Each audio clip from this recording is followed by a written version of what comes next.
आमंत्रण और निमंत्रण में क्या अंतर है ये बताना है आपको, और आरंभ और प्रारंभ में क्या अंतर है ये बताना है आपको। आमंत्रण के माने भी बुलावा है और निमंत्रण के माने भी बुलावा है, लेकिन इसके लिए अलग अलग शब्द क्यों हैं? आरंभ के माने भी शुरू होना है या शुरू करना है, और प्रारंभ के माने भी शुरू होना है, शुरू करना है किसी भी चीज को, लेकिन इसके लिए अलग अलग शब्द क्यों हैं और अलग अलग हैं, तो इनके अलग अलग मतलब क्या है, इनके अर्थ क्या है, ये बताना है आपको। अरे भाई साहब बहुत ही आसान है, ये बच्चा बता दे। बहुत आसान है, 500 रुपए का इनाम है, बताने पे देख लो, सोच लो, 500 रुपए का इनाम है भाई साहब। आमंत्रण निमंत्रण में अंतर बताओ, आरंभ और प्रारंभ में अंतर बताओ, क्या है बताओ। चलो देखो भाई साहब, हाँ बताओ बेटा, आप बताओ। आरंभ में पहले बताओ आमंत्रण। आमंत्रण में भाई साहब देखो आ का फर्क है, और निमंत्रण में भाई इसकी लिखावट पे मत जाओ आप, दोनों का मतलब है बुलावा, लेकिन दोनों ही शब्द अलग अलग तरह से प्रयोग होते हैं। ये अलग जगह होता है, ये अलग जगह होता है, आरंभ अलग जगह होता है, प्रारंभ अलग जगह होता है। शब्दों में मत जाओ इनके, इनके अर्थ पे जाओ। अर्थ दोनों का एक है, लेकिन ये शब्द अलग अलग कहाँ कहाँ प्रयोग होते हैं ये बताना है आपको। अच्छा। आमंत्रण का मतलब है आ जाओ। अच्छा। और निमंत्रण का मतलब है जल्दी आ जाओ। नहीं नहीं, ये आप तुक्का लगा रहे हो। और आरंभ का मतलब क्या है? आरंभ का मतलब भाई साहब आराम करना। आरंभ का मतलब है किसी काम को शुरू करना, और प्रारंभ का मतलब ये काम को शुरू करना।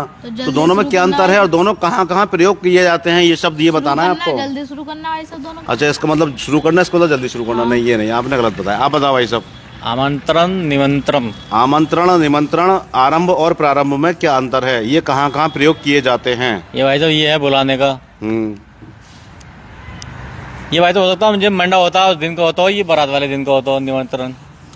भाई साहब दोनों का मतलब है बुलावा। हाँ। तो दोनों अलग अलग प्रयोग किए जाते हैं, तो दोनों में क्या अंतर है, कहाँ कहाँ प्रयोग किए जाते हैं? आमंत्रण निमंत्रण आरंभ और प्रारंभ, ये मंडे वाले दिन बुलाते होंगे तो आमंत्रण लिखते शादी के मंडे के दिन। हाँ। अच्छा, और बारात वाले दिन को निमंत्रण कहते होंगे। ऐसा नहीं है, मैं आपको बताता हूँ। देखो छोड़ो, आपको नहीं पता, मैं आपको बताता हूँ इनमें क्या अंतर है। क्या अंतर है? देखो, ये है आमंत्रण, ये है निमंत्रण। पहले मैं इसका बताता हूँ आपको। किसी दोनों का मतलब है इनविटेशन या बुलावा भेजना। हाँ। लेकिन आमंत्रण जो होता है ना, वो आम सभा के लिए होता है, किसी मीटिंग के लिए या ऑफिस के लिए या किसी अन्य प्रयोजन के लिए। अच्छा। कि उन्हें आमंत्रण दे दो, यानी बुलावा भेज दो उनके पास। अच्छा। मीटिंग भी हो सकती है, ऑफिस का काम भी हो सकता है, सरकारी बुलावा भी हो सकता है, वो हो गया आमंत्रण। और निमंत्रण जो होता है, ये सिर्फ शादी या खुशी या खाने के लिए होता है। अच्छा। किसी का बर्थडे है, किसी की शादी है, किसी की मैरिज एनिवर्सरी है, या कोई और खुशी का मौका है, या किसी का बच्चा पैदा हुआ है, तो उससे जो होते हैं वो बोलते हैं निमंत्रण। निमंत्रण। आमंत्रण मतलब दावत से अलग जो बुलावा होता है, और निमंत्रण यानी दावत के लिए जो बुलावा होता है। समझ गए आप? आरंभ प्रारंभ। अब आरंभ और प्रारंभ में क्या अंतर है? आरंभ कहते हैं किसी काम को पहली बार शुरू करना, यानी अभी तक वो काम शुरू नहीं हुआ है, पहली बार किसी काम को स्टार्ट करना, शुरू करना। अच्छा। और प्रारंभ का मतलब है रुके हुए काम को दोबारा शुरू करना। रुके हुए काम को दोबारा, जैसे आपने मकान बनवाना चालू करा पहली बार, तो ये तो हो गया मकान का आरंभ। अब आपने मकान बनवाते बनवाते काम रुक गया, फिर आपने 1 महीने बाद, 8 दिन बाद, 2 महीने बाद, 6 महीने बाद फिर बनवाना चालू करा, तो उसे बोलेंगे प्रारंभ। प्रारंभ दोबारा से शुरू करना। बहुत ही अच्छी बात। आरंभ यानी पहली बार शुरू करना।